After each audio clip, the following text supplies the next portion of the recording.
Welcome to Alzheimer's Speaks Radio. I'm your host, Lori LeBay, and I'm so excited that you're joining us today.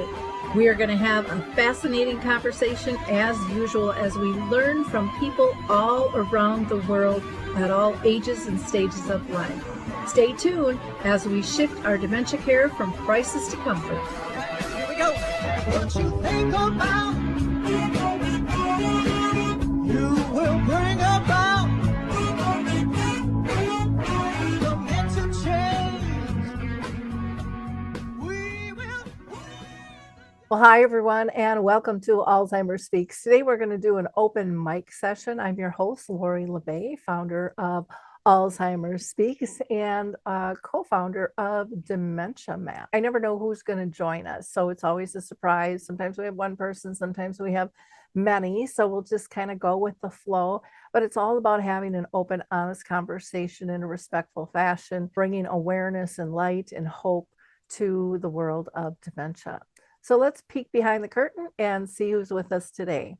Well, the curtain has been pulled open, so let's see who's with us today. It looks like Nancy is with us. So Nancy, welcome to the show. How are you doing? I'm very good. Thanks for having me. Well, I'm thrilled you're with us. Why don't you tell us a little bit about yourself and the company that you work for? Sure. So I'm Dr. Nancy Berley. I am a board certified family physician. Been in practice for a little over 20 years or so. About 5 years ago, I found myself in the virtual space, and a few years ago found myself with the company I'm with now, which is Tembo Health. And Tembo is really, our mission is to make senior care more seamless. And so one of our most recent and exciting new programs that we've started to work on is dementia care management.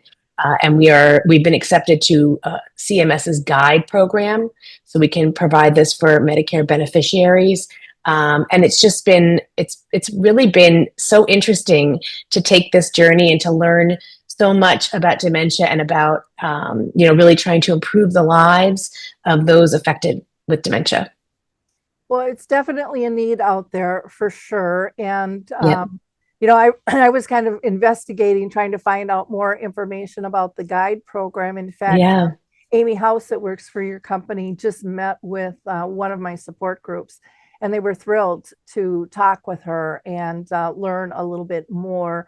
But so many people don't have a clue about the GUIDE program, and it's critical, especially when people are evaluating their Medicare programs right now, because you have to be on certain programs in order to even qualify, if I'm not mistaken.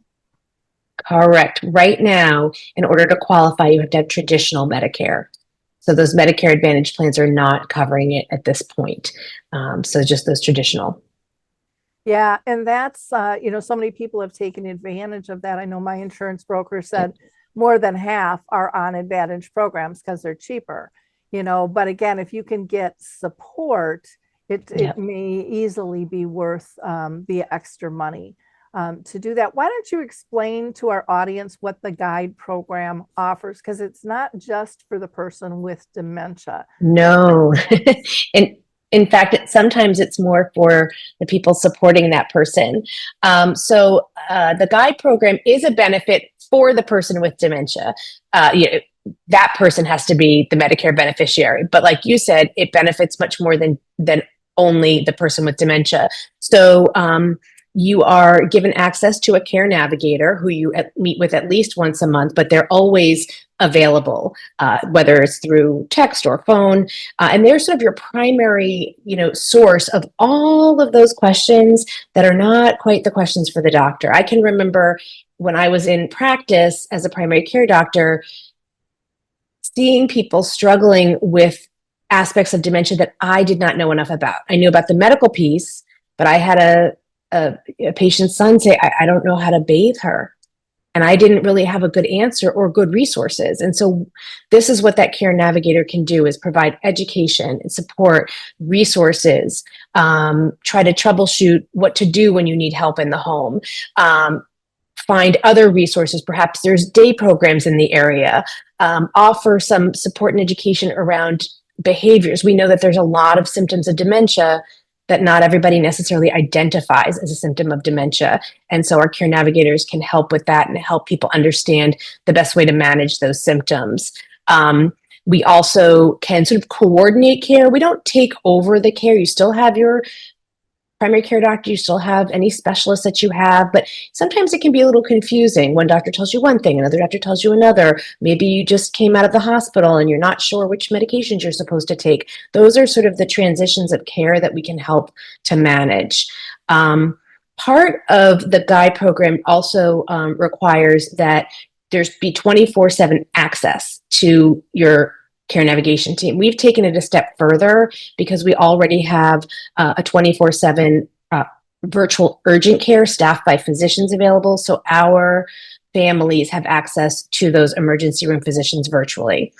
And then the other piece is that for some families, there is up to $2,500 per year in a respite benefit to pay for either help in the home or to have your loved one go somewhere for a few days to give you some respite. The goals are really to keep people safely wherever they are, if that's home or wherever they are, as long as possible, and to really help with that caregiver burden. All those points are so important. My mom lived with dementia for 30 years. So I get all of those questions, and you don't even know what to ask because you don't know what's available. Yeah. But the emotional support I found extremely lacking, and the social support, which Yep. were actually the two grounding things that made life manageable in caring for my mom, was once I hooked up to those.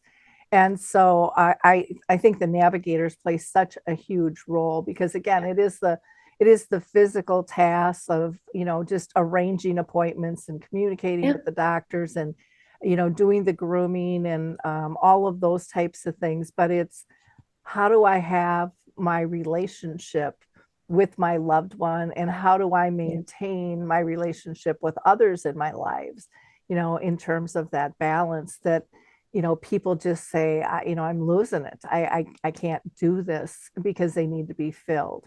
So I think it's really a huge, huge step that CMS is taking with the guide program to support, the person who's caring in the family, because without them, the care is going to decline and everybody's going to end up getting sick, with those things. You had mentioned about maybe respite with adult day or getting help in the home, which it can be a huge burden because finances, of course, are difficult for most families. And, they struggle with, how are we going to pay this? And $2,500 sounds like a lot of money, but it gets eaten up pretty quickly as well. So you have to be realistic, but it's definitely a step in the right direction. And then trying to be able to find these resources is so difficult. So having someone in your corner that can guide you, to where to go and, maybe how to spend that money in the best fashion, for all of you. It might be purchasing product that, like a company called Twiddle has these sensory aids that are absolutely fantastic. They're like little muffs, but they have little fidgety things all over, and they can give warmth and comfort and can really help with people in terms of decreasing anxiety, or what we call sundowning, kind of around that agitative state, and give great comfort and not real expensive, but can be a really powerful tool. Or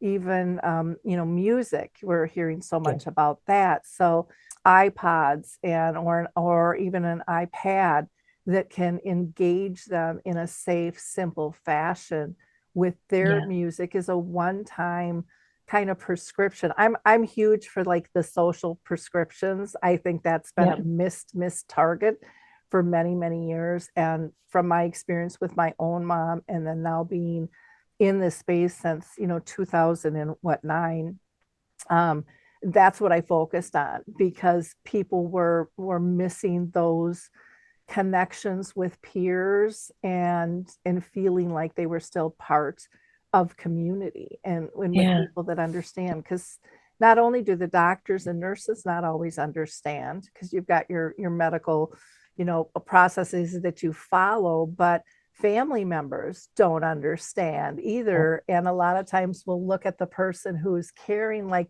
you're nuts, they're fine. I was just there. Yeah, you were there for 15 minutes and they perked up and everything looked peachy, but not seeing behind the curtain because people don't want to, they're not comfortable there. And being able to create an environment where people can speak honestly without feeling scolded or ashamed of their emotions on this ride, both for the person with dementia and those caring for them, is critically important. I don't think we can make sustainable change without creating that environment. And so kudos, for your company and you to be one of the first to be accepted. I believe there's only like 90 of you in the whole country.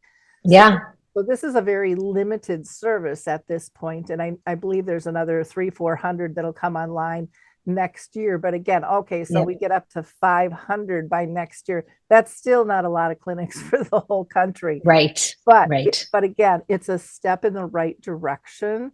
And it's something I think that's really important for people to assess. And if you are on Medicare, I would definitely look closely at, are you on an Advantage plan or not? Where's your loved one at? Maybe sitting down with your broker and analyzing, does this make sense to switch? Because, and I know it's hard to even get an appointment to do a switch right now because this is their crazy, crazy time. So in terms of supporting the person with dementia, we talked about, maybe respite care and things like that. Are there other things? Are there like support groups that you're recommending for people? Or so we're certainly recommending support groups for the caregivers, for the family. We also have our own that are virtual.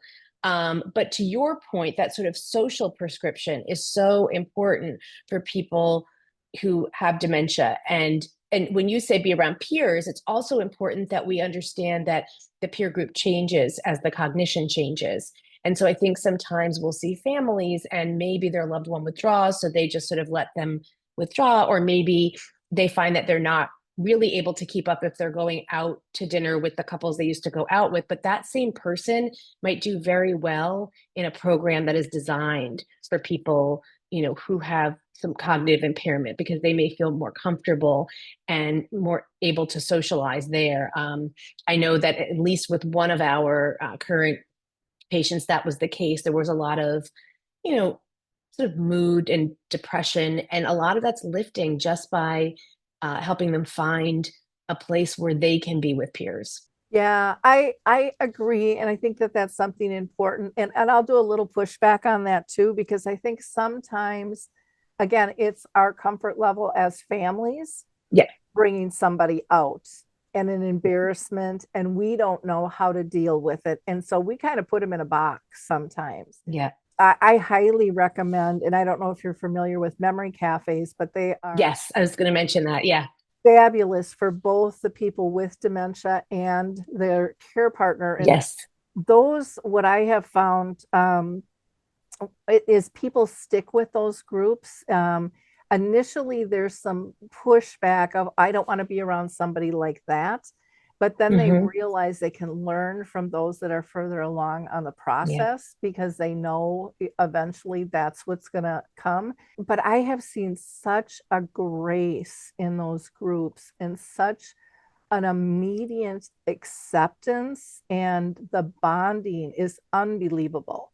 I can get somebody who doesn't want to be there, and by the end of the session, I could put them in front of a camera crew and they would be an advocate. I mean, it's just such a significant difference because it breaks down the stigmas that the family and the person with dementia thought too. And so I really encourage people to check those out. I know for myself, I didn't.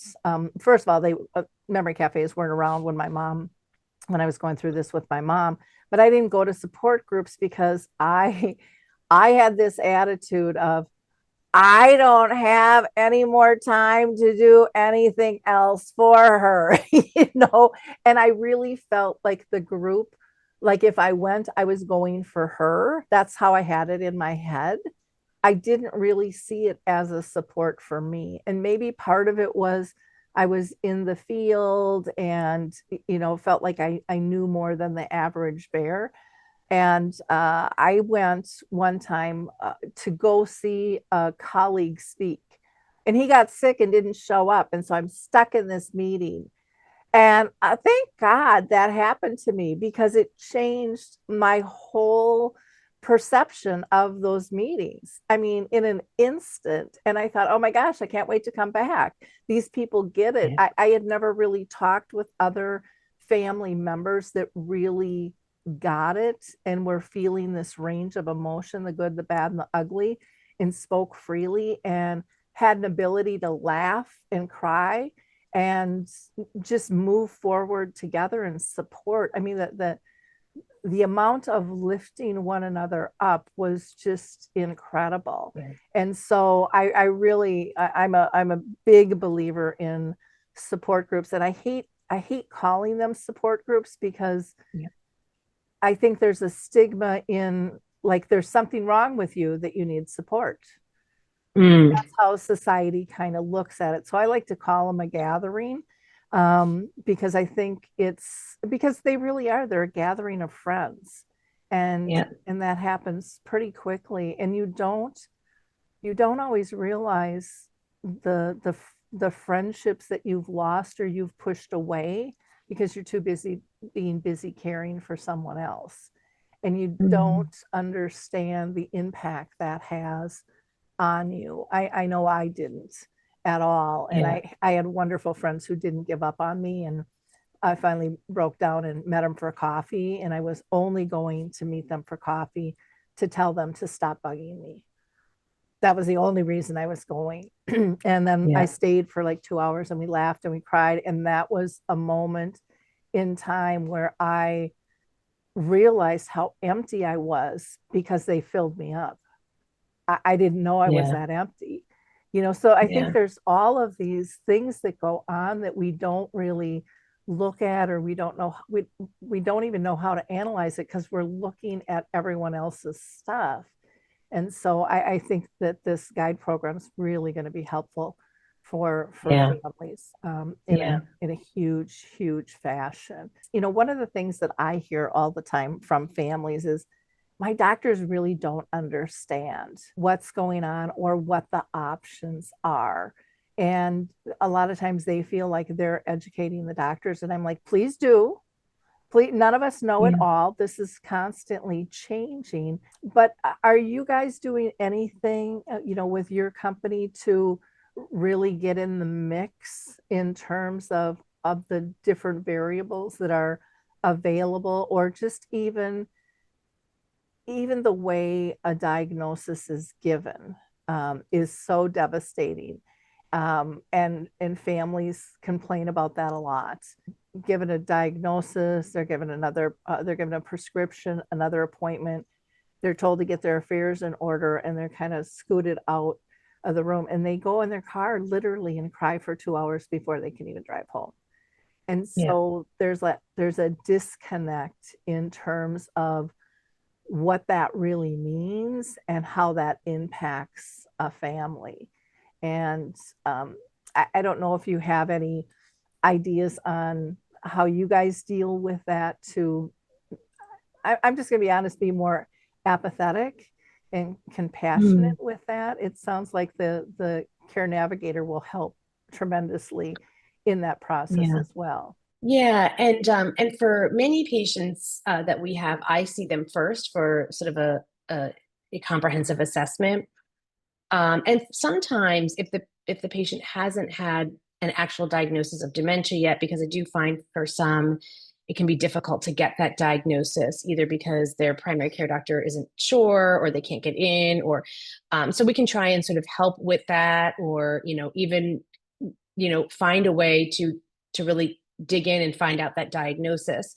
But yeah, I think that this is a very common problem, and I certainly don't want to throw my colleagues under the bus. However, I do know that when I was in in-person clinical practice for 15 years, I did not have the knowledge of dementia or diagnosing it. And so there was a lot of sort of pushing it off onto the neurologists. And I think the neurologists are, there's a lot, it's hard to get in, there's a lot going on. And the story that you describe is often the story that I'll hear, where they're given a diagnosis, not much else, not much, you might have to go to assisted living at some point. And so I think that for our company, we have a few goals. One would be to start working in conjunction with those physicians, with those neurologists, so that when people get a diagnosis, they also get referred to us, so that we can start that journey with them. We can start to educate them, to help them understand what it looks like, to help them, understand that, yeah, affairs in order, of course, but let's take steps. Let's get there. And also just to help understand what some of it means, what some of the treatment options are, because there's a few more of them now.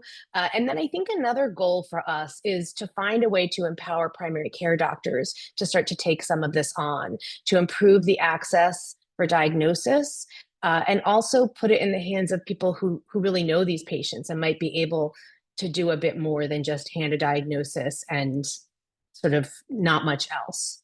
Yeah, what I hear from families is that the doctors don't feel hopeful in terms of treatment, and that really comes across, when they're getting their diagnosis. And so, they can kind of see the sadness in their eyes of, this is it, and everyone with a chronic illness, like, well, how long do we have? I mean, that's Yes. kind of the number one question. And and I know you guys don't know. I mean, my mom lived 30 years. I battled for, I can't tell you how many years, people going, oh, there's no way she had it. No way, no way, no way, no way, no way. And I'm like, yeah, she was misdiagnosed for 10. She was told it was menopause, and she knew it wasn't menopause. And when we did her brain autopsy, I don't know if you know Dr. Fry, from Minnesota here, but he's fabulous. He did the intranasal spray, kind of started that whole thing. And he looked at my mom's autopsy, and he actually gasped, and he apologized. He's like, I'm so sorry.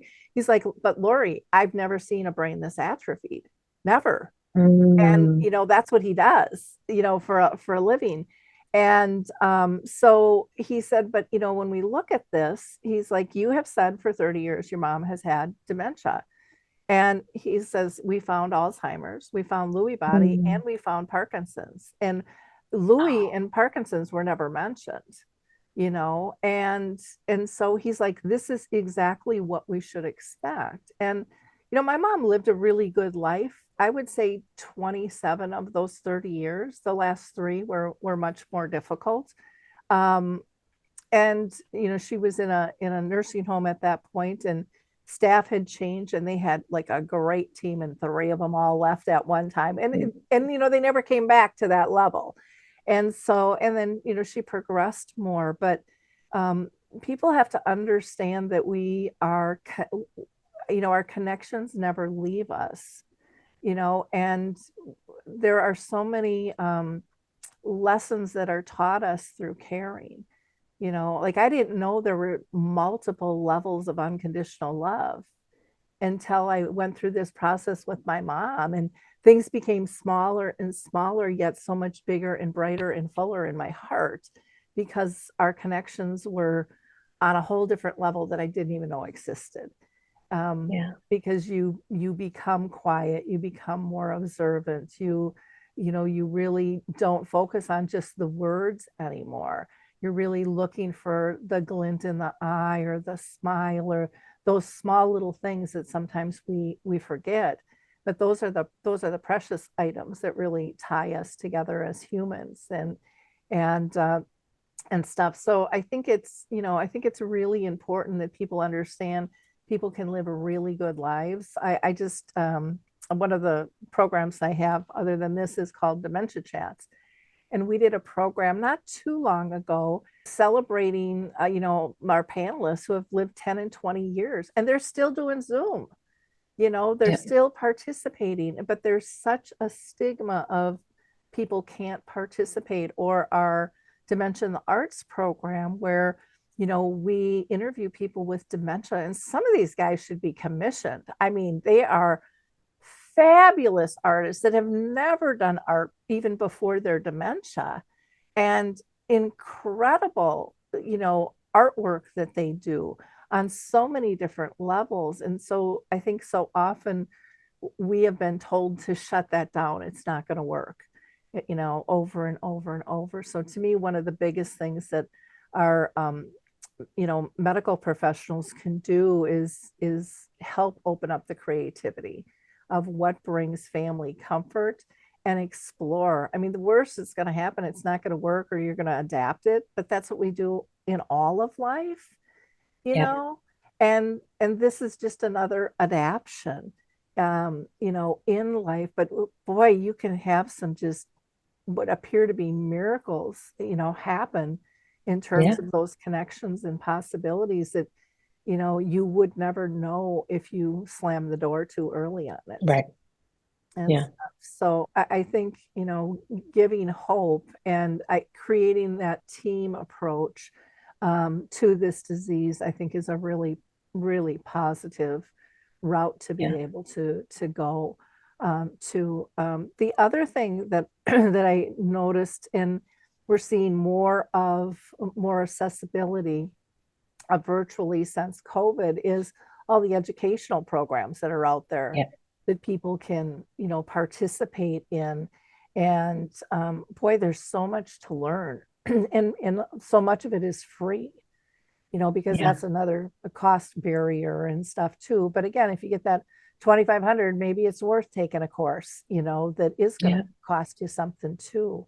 Or books, families might start writing books, or the person with dementia, might start doing, videos or becoming an advocate themselves. There's the possibilities are just really, really Yeah. endless. You talked a little bit about sort of that idea of prognosis, and I find I'm amazed at how many people come on and no one's ever talked to them about the stages of dementia. And so that's something that we will definitely make sure that people understand. But to your point, it's very difficult to know what someone's prognosis is going to be, or to necessarily say it's this long or that long, because everyone is different. Um, and so, I think we sort of have to weigh the risk and the benefit of giving prognosis versus, allowing for life to unfold. And, and a lot of what you're saying about how you know, sort of learned all of those levels of unconditional love just reminds me a bit of Jolie Bracke's book, Creating Moments of Joy. And this idea that I think one of the things that we hope is that if we're taking things off of people's plates, if we're navigating the journey with them, then they might have some breathing room to be able to see that their loved one might be different, but but still they find ways to enjoy life and to find those moments of joy. So I think it is really important that we're supporting them. Yeah, well, even like, there's choirs that are out there for Yeah. people with dementia and their care partners. I mean, here in Minnesota, they filled up the Ordway, which is a massive theater. And people come out and celebrate. It's not about perfection. You have what is it, the imperfect restaurants where you Yeah. just plan on your order's going to get messed up because the person with Yeah. dementia is the wait staff, and nobody cares, because Yeah. it's not about that. Your food will Yeah. still be good, and but the company will be great, and you're supporting a cause. And it's endless, the things that are out there. I love seeing the kids and the intergenerational stuff going on too. Yes. Haley Richmond has a couple of groups. I want to say kid caregivers, I think it is one of them. And then she has Puzzles to Remember. And she's got two little nonprofits that she's running. And I think she's still in high school. And the puzzles she gets from companies, and then she gets kids to go into communities to do puzzles with them and engage. And they're doing things like that with the caregiver groups that she's doing to get kids to not be fearful. And she's connecting with kids all around the world. I mean, so it's cool. And I think, again, I think that's another thing where we've pushed back and we've isolated allowing people at all levels to participate in Yep. care. With my mom, I'll never forget, we used to have parties at the nursing home, and we would, have a private room, and my mom would fall asleep a lot of times, and but the kids, we had them of all ages, were crawling under the tables and stuff, and she would always know, like 2 seconds before they came out, before under the table, she would like wake up and giggle before they came out. It was like she was connected to them and just knew. And then she'd go back to sleep again. But we were fascinated by that, seeing that in the joy, or, the teenagers coming up and doing fingernail polish, or, different things with the guys, just having, not being fearful, but truly engaging and learning from one another, I think is Yeah. so important. I used to go into the schools and teach, and I was shocked at junior high and high school how many kids were caring for somebody with dementia. A parent, a grandparent, a neighbor, an aunt, or an uncle, but they had to come home from school and they couldn't do their extracurricular, but they really weren't educated on what it was or how to serve them best, and they really wanted to be part, but families were like, no, it's, you don't have to worry about that, and they're like, but I do, Yeah. and I want to help. And they're so creative, Yeah. and can really maneuver a lot of the cool technology stuff that can be wonderful for reminiscing and things like that as well. So that's cool. I want to talk also about what your thoughts are, because this has been very frustrating for many, many families, is the change of diagnosis. So Mm. no one seems to prepare anybody that, okay, we're going to tell you it's Alzheimer's today, but it might be MCI tomorrow, and it could be Lewy body the next week. And, depending on who you see with as a doctor, I mean, some of these people, have changed their diagnosis 5 and 6 times, and no one Mm. ever prepared them that that was even Mm. a possibility. And so I think emotionally setting that up and letting Mhm. people know, hey, this is kind of a baby disease. We're all kind of learning the symptoms here. Yeah. Criteria is changing. It's kind Yeah. of like cancer, it used to just be cancer, and now there's like 4,500 Yeah. different types of cancer. And it seems like that's, to me anyways, where we're at with dementia. And that Yeah. conversation, if it's had earlier, at least prepares people, where they're just Mhm. sidetracked. Because so often, they'll say, yeah, I don't have Alzheimer's anymore. I have mild cognitive impairment. And they get really mad. And they're like, there's nothing mild about this. My symptoms haven't changed. And they get frustrated with the terms, and they get frustrated with, what does that mean now? Do I have to do all this research all over again? And then Mm. after it's happened several times, there's an attitude amongst many of, I don't really care what they call it anymore, Right. because they're not changing how they're helping me. They're just changing Mhm.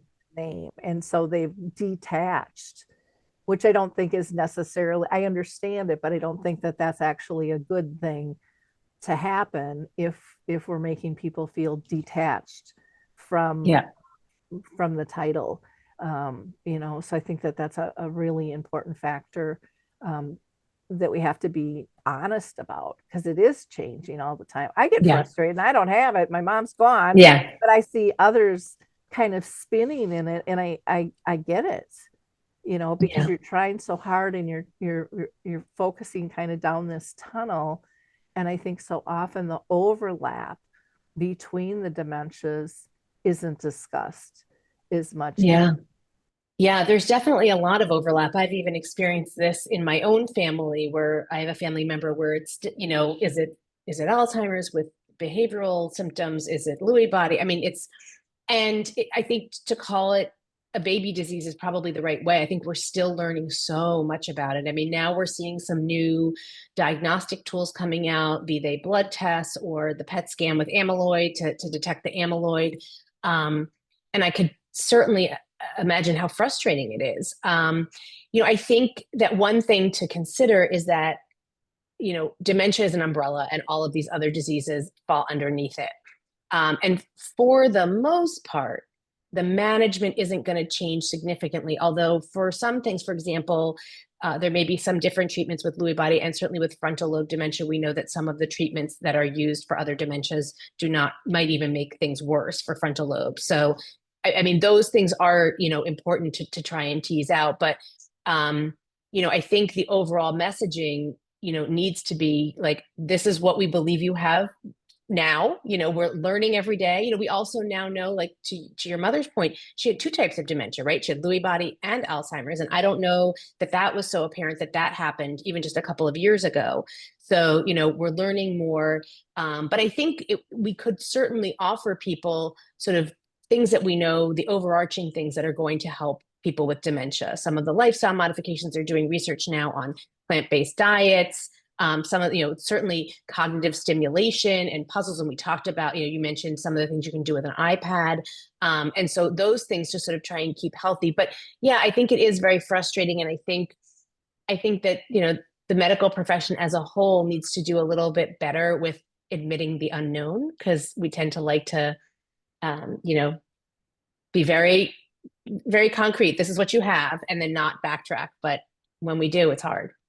There's just so many unknowns. And like you said earlier, everybody, reacts a little bit different to the disease. And, the other thing, I don't know if you guys have dealt with or run into, but the bullying that can take place of, you don't have dementia because you don't act like my husband or my wife.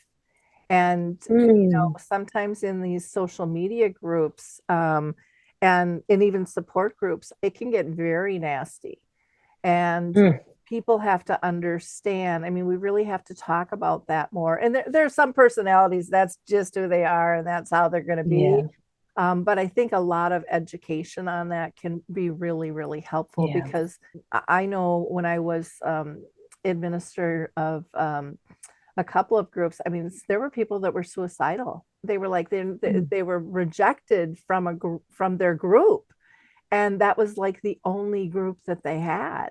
And it was devastating for them. And so, and most of the groups on social media are pretty good, but you will run into, you will run into issues at times where you don't click, and it's okay to switch groups. And it could be progression, it could be personality, it could be all kinds of things, but don't ever feel like you're stuck. And again, I think that's wonderful to be able to have a navigator to be able to tell that story to, because a lot of times people don't know who to reach out, who can they trust with something like that, because they are devastated. And what is that line of, is someone going to be knocking at my door if I tell them I'm suicidal? Are they truly suicidal, or are they just so devastated and lost at that point? Yes. Reconnection.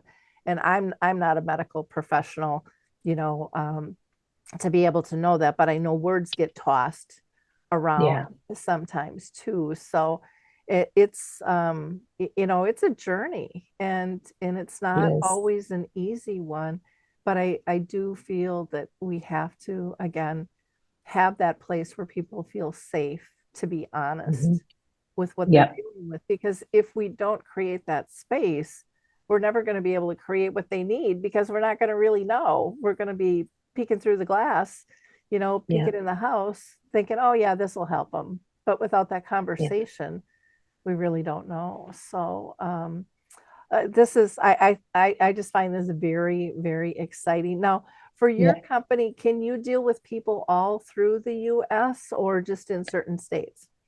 So that's what I was going to say. We are virtual.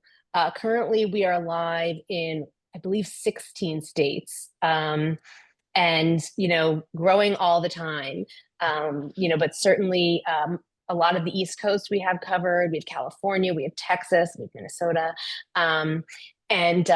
So, yes, we can certainly, if anyone, wants to inquire, that we can tell them if we service their state. And if not, we can always direct them to somebody who does. Do you know right now, is the United States covered by the 90 or so providers, or are there some donut holes? that are Oh, that's a missed? really good question. Off the top of my head, I'd have to look into it. I don't know. I know there are a couple of other virtual providers, so I don't know if all together we're covering all the states. That would be something that would be Yeah, important for helpful to know. Yeah, yeah. Yeah, and it would, because I think the public would put pressure on, of we need course. to, Yeah, and how does that get handled? yep. For sure with that. So, well, this is just so exciting. Is there anything else you want to talk about the guide program other than I definitely want to talk about how people can connect to you? Yeah, the only thing I just wanted to also just make sure everyone was aware of, because we talk a lot about how so many things that caregivers have to do can really take up so much time. And you talk about when you felt like, I can't go to a support group, I already have all these things I have to do.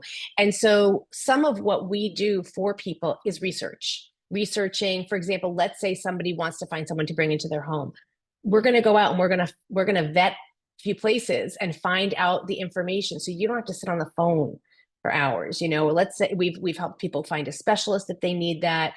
And because anything that we can do to take off of the plate of someone who's providing care for a loved one gives them that time back, whether it's to go to a support group or like exercise or whatever it is. So just important to know that. And that, I think the other thing that sometimes strikes me, and maybe the people who listen to your podcast, maybe they're more aware, is how often I hear things from people and I hear how maybe they are a little embarrassed or ashamed of what their loved one's doing. And it is so normal. Like it's what we expect.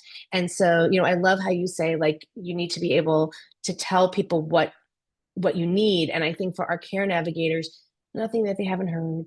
There's nothing, and they're really able to help people with whatever it is they need. That is such a good point. I'll tell you another story that I had where I was really frustrated with my parents' friends because I'm like, how do they not see this? And what I didn't realize was I was hiding it. I was Mm, going over, my dad had brain cancer, my mom had dementia. And so they would go out with their friends and reminisce, but I would make sure that they were dressed and groomed and had money and all set to go when they were picked up. And then they would just chit chat and everything was fine. And yeah. they came home one day going, "Oh, we're gonna go to Texas for the winter." And I'm like, "No, you're not. There's no way that is gonna happen." Yeah. I mean, that was just like an impossible feat. And everyone, and I was so angry. And then I had to sit back and go, "Well, Laura, you're not being honest with them of what's Mm, really going on." And reminiscing is comfortable and it's easy and it's what we do with friends and stuff. And so, it was very, very interesting. The other time was I was gifted a musician and a videographer to record my mom with the musicians singing. And I've got these clips on YouTube, and they're just amazing. And it was for an hour. She only lasted a half an hour. But they are. I can have the worst day of my life, and that's where I go, and it just grounds me and says life is good. To watch one of those. And my mom's been gone since 2014. mm, But I shared that DVD with a picture of my mom, the musician, and I on it with a friend of my mom's who could never go visit her. And I think this mm, is a really critical piece because we try to hide dementia and we're ashamed of it. And communities do this too. They want a certain look, and no, you can't sit in the front hallway because you don't look pulled together mm. enough type deal. And you're going to make people feel uncomfortable. And we do a horrible job at educating people of what it looks like and that there's still joy in the moment. So I, Yeah. I slide this DVD over to my mom's friend who's like 76 years old. And in the middle of the restaurant, she's like screaming at me, "She looks horrible. I thought you were taking good care of her, Lori. Look at her. I'm disgusted with you. You've been lying to me all these years." And she's just raiming me a new one. And I kind of have that nervous giggle as I'm looking at everyone staring at me, thinking, what a rotten daughter I am, you know. And I got really quiet and I looked at her square in the eye and I said, "Thank you, Kay. Thank you. What are you thanking me for?" And I said, "Because until this moment, I didn't know you don't see what I see. Lori, what do you see? Her hair's not done. She's got a billy goat hair on her chin. Her eyebrows are bushy. She has no makeup on, you know, and blah, blah." And she just went on and on and on and on about how my mom didn't look how she used to look. And I said, "Kay, this is a picture of pure joy.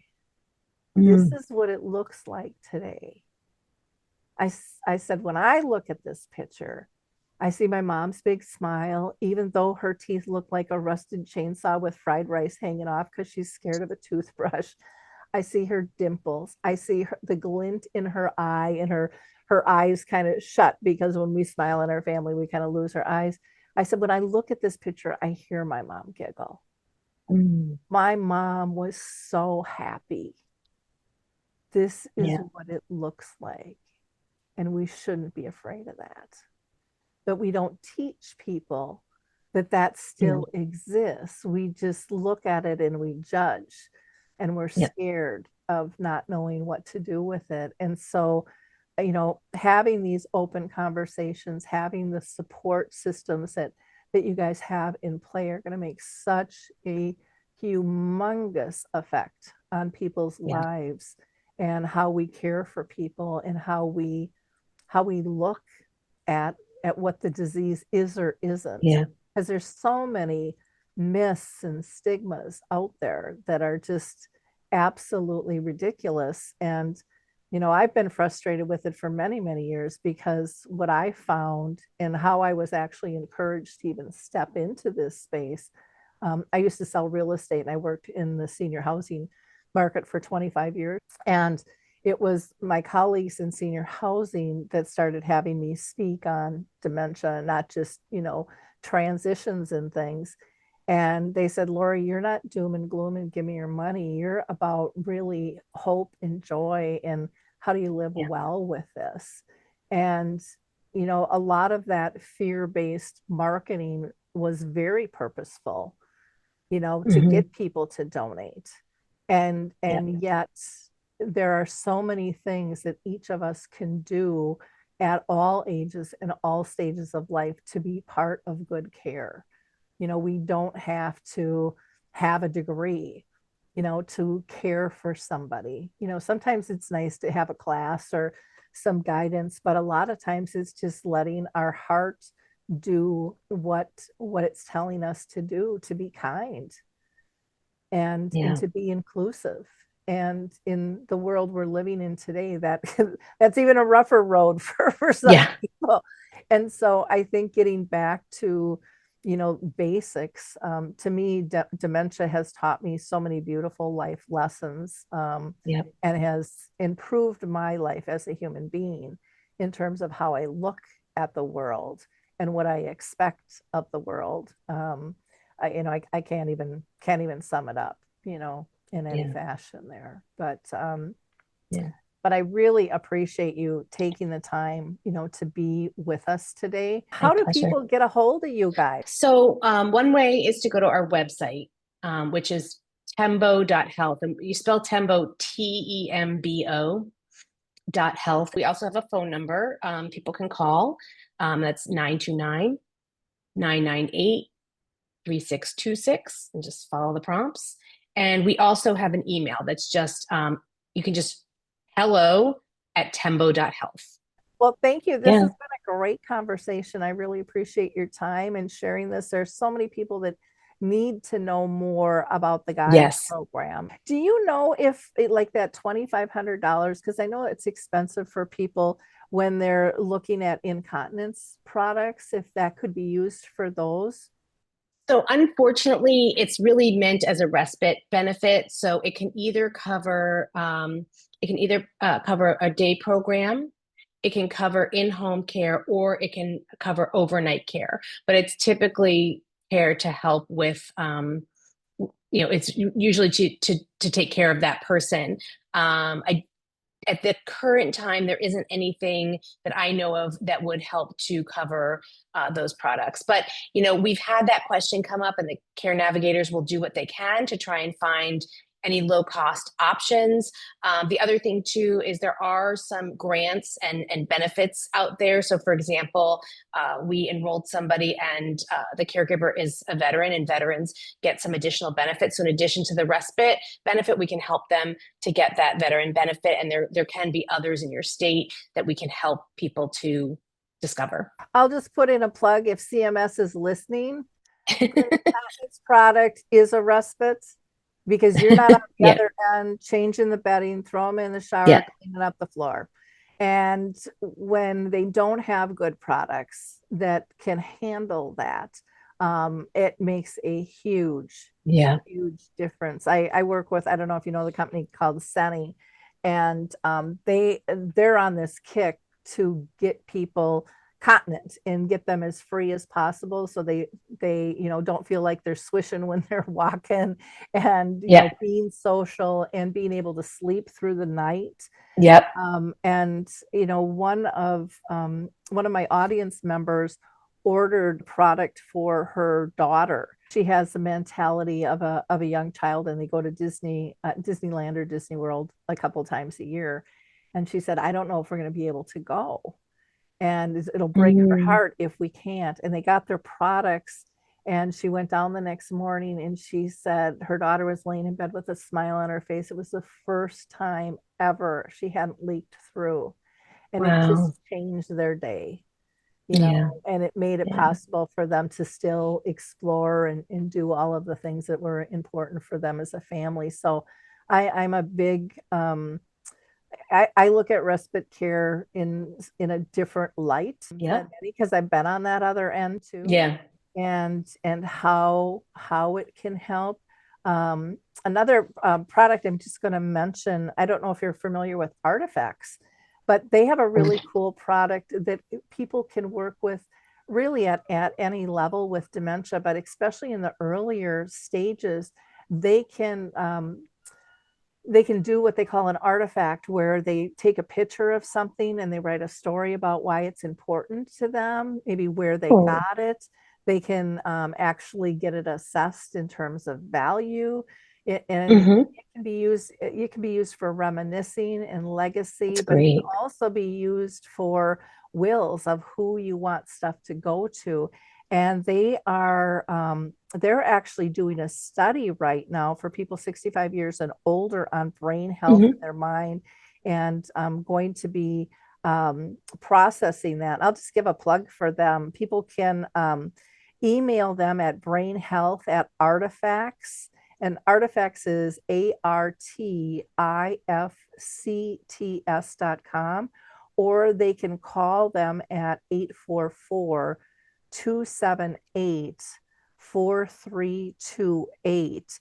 And they're doing this study through, I believe it's the University of Massachusetts Medical School. I might be mistaken on that.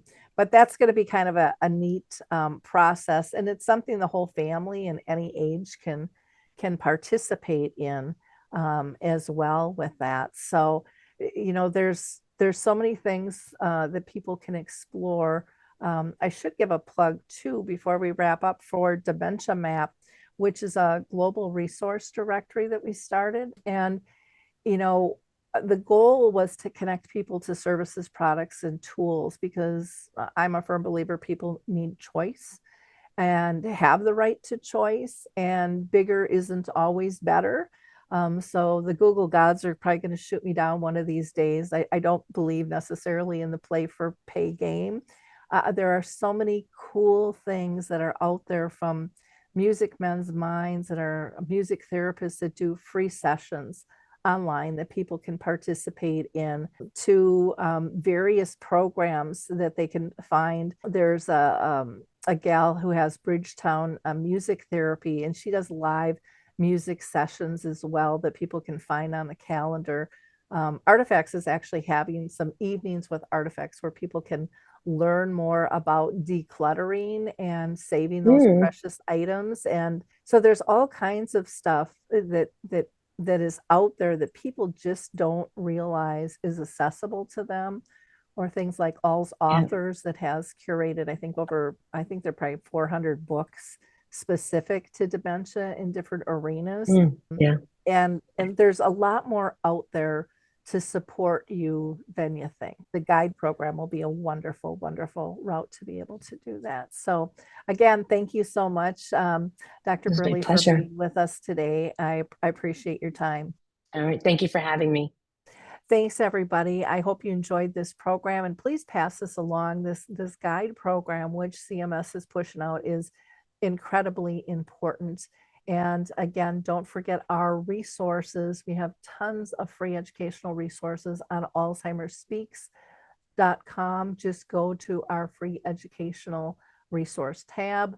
And again, dementiamap.com, our global directory. And maybe you have a resource that you'd like listed in there. We'd love to have you. So feel free to do that, or reach out to me for an individual tour. Have a great week, everyone. Bye now.